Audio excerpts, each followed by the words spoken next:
Hello friends, Chandu recipe ಬಾಕ್ಸ್ಗೆ ನಿಮ್ಮೆಲ್ಲರಿಗೂ ಸ್ವಾಗತ. ಇಂದು ನಾವು ಮಾಡುವ ರೆಸಿಪಿ ಚಳಿಗಾಲಕ್ಕೂ ಮಳೆ ದಿನಕ್ಕೂ ಬಿಸಿ ಬಿಸಿ ಅನ್ನ, ಚಪಾತಿ, ದೋಸೆ ಅಥವಾ ಪರಾಟ ಜೊತೆಗೆ ಅದ್ಭುತವಾಗಿ ಹೊಂದುವ ಪೆಪ್ಪರ್ ಚಿಕನ್. ಇದಕ್ಕೆ ಬೇಕಾಗುವ ಪದಾರ್ಥಗಳು 2 ಈರುಳ್ಳಿ, 2 ಹಸಿಮೆಣಸಿನಕಾಯಿ, ಸ್ವಲ್ಪ ಕರಿಬೇವಿನ ಸೊಪ್ಪು, ಸ್ವಲ್ಪ ಕೊತ್ತಂಬರಿ ಸೊಪ್ಪು, 2 ಟೀ ಸ್ಪೂನ್ ಶುಂಠಿ ಬೆಳ್ಳುಳ್ಳಿ ಪೇಸ್ಟ್.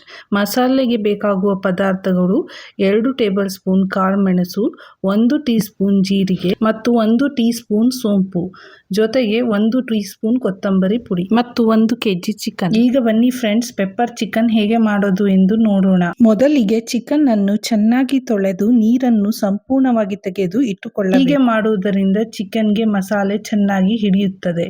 ಈಗ ಚಿಕನ್ಗೆ ಸ್ವಲ್ಪ ಉಪ್ಪು, ಅರಿಶಿನ ಹಾಕಿ 20 ರಿಂದ 30 ನಿಮಿಷ ಮ್ಯಾರಿನೇಟ್ ಮಾಡಿ ಇಟ್ಟುಕೊಂಡರೆ ಚಿಕನ್ ತುಂಬಾ ಸಾಫ್ಟ್ ಆಗಿಯೂ ಹಾಗೂ ಜ್ಯೂಸಿಯಾಗಿಯೂ ಬರುತ್ತದೆ. ಈಗ ಒಂದು ಪಾತ್ರೆಗೆ ಎಣ್ಣೆ ಹಾಕಿ ಬಿಸಿ ಆದ ಮೇಲೆ ಹೆಚ್ಚಿಟ್ಟುಕೊಂಡ ಈರುಳ್ಳಿ, ಕರಿಬೇವು, ಹಸಿಮೆಣಸಿನಕಾಯಿ ಹಾಕಿ ಈರುಳ್ಳಿಯನ್ನು ಗೋಲ್ಡನ್ ಬ್ರೌನ್ ಬಣ್ಣ ಬರುವವರೆಗೂ ನಿಧಾನವಾಗಿ ಹುರಿಯಿರಿ. ಈರುಳ್ಳಿಯನ್ನು ಚೆನ್ನಾಗಿ ಫ್ರೈ ಮಾಡಿದರೆ ಇದರ ರುಚಿ ಇನ್ನಷ್ಟು ಹೆಚ್ಚುತ್ತದೆ.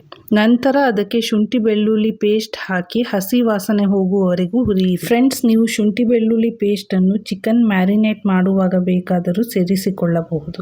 ಈಗ ಅದಕ್ಕೆ ಮ್ಯಾರಿನೇಟ್ ಮಾಡಿದ ಚಿಕನ್ ಸೇರಿಸಿ 5 ರಿಂದ 7 ನಿಮಿಷ ಚೆನ್ನಾಗಿ ಮಿಕ್ಸ್ ಮಾಡಿ. ನಂತರ ಮುಚ್ಚಳ ಮುಚ್ಚಿ ಮೀಡಿಯಂ ಉರಿಯಲ್ಲಿ ಚಿಕನ್ ಅನ್ನು ಅದರ ನೀರಿನಲ್ಲೇ ಬೇಯಲು ಬಿಡಿ. ಚಿಕನ್ ಬೇಯುವಷ್ಟರಲ್ಲಿ ನಾವು ಇಲ್ಲಿ ಒಂದು ಮಸಾಲೆಯನ್ನು ರೆಡಿ ಮಾಡಿಕೊಳ್ಳೋಣ.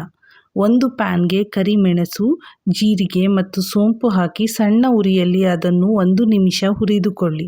ಅದು ಆರಿದ ನಂತರ ಅದನ್ನು ಒಂದು ಸಣ್ಣ ಮಿಕ್ಸಿ ಜಾರಿಗೆ ಹಾಕಿ ಸಣ್ಣಗೆ ಪುಡಿ ಮಾಡಿ ಒಂದು ಬೌಲ್ಗೆ ಹಾಕಿ ತೆಗೆದಿಡಿ. ಈಗ ಪಾತ್ರೆಯ ಮುಚ್ಚಳ ತೆಗೆದು ಚಿಕನ್ ಅನ್ನು ಇನ್ನೊಮ್ಮೆ ಚೆನ್ನಾಗಿ ತಿರುಗಿಸಿ ನಂತರ ಮೀಡಿಯಂ ಉರಿಯಲ್ಲಿ 8 ರಿಂದ 10 ನಿಮಿಷ ಚೆನ್ನಾಗಿ ಬೇಯಿಸಿಕೊಳ್ಳಿ. ನೀರು ಕಡಿಮೆ ಅನಿಸಿದರೆ ಮಾತ್ರ ಸ್ವಲ್ಪ ಬಿಸಿ ನೀರು ಸೇರಿಸಿ. ಬಿಸಿ ನೀರು ಸೇರಿಸಿದರೆ ರುಚಿ ಮತ್ತು ಟೆಕ್ಸ್ಚರ್ ಎರಡೂ ಚೆನ್ನಾಗಿರುತ್ತದೆ.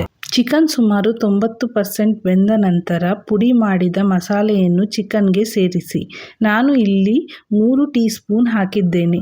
ನೀವು ನಿಮ್ಮ ಖಾರಕ್ಕೆ ತಕ್ಕಂತೆ ಸೇರಿಸಿಕೊಳ್ಳಿ. ಕರಿಮೆಣಸಿನ ಪುಡಿಯನ್ನು ಮೊದಲೇ ಹಾಕಿದರೆ ಅದರ ಸುವಾಸನೆ ಕಡಿಮೆಯಾಗುತ್ತದೆ. ಕೊನೆಯಲ್ಲಿ ಹಾಕಿದರೆ ಪೆಪ್ಪರ್ ಚಿಕನ್ಗೆ ಅದ್ಭುತ ಫ್ಲೇವರ್ ಬರುತ್ತದೆ. ಇದರ ಜೊತೆ 1 ಟೀ ಸ್ಪೂನ್ ಕೊತ್ತಂಬರಿ ಪುಡಿ ಹಾಕಿ ಚೆನ್ನಾಗಿ ಕಲಿಸಿ. ಈಗ 4 ರಿಂದ 5 ನಿಮಿಷ ಚೆನ್ನಾಗಿ ಬೇಯಿಸಿ. ಫ್ರೆಂಡ್ಸ್, ನೀವು ಈ ಸಮಯದಲ್ಲಿ ರುಚಿ ನೋಡಿ ಉಪ್ಪು ಕಡಿಮೆಯಾಗಿದ್ದರೆ ಸೇರಿಸಿಕೊಳ್ಳಬಹುದು. ಕೊನೆಯಲ್ಲಿ ಸ್ವಲ್ಪ ಕೊತ್ತಂಬರಿ ಸೊಪ್ಪು ಮತ್ತು ಸ್ವಲ್ಪ ನಿಂಬೆ ರಸ ಹಾಕಿ 1 ನಿಮಿಷ ಕಲಿಸಿ ಸ್ಟವ್ ಆಫ್ ಮಾಡಿ. ನೋಡಿ ಫ್ರೆಂಡ್ಸ್, ತುಂಬಾನೇ ಸುಲಭವಾದ ಮತ್ತು ರುಚಿಕರವಾದ ಪೆಪ್ಪರ್ ಚಿಕನ್ ರೆಡಿಯಾಗಿದೆ.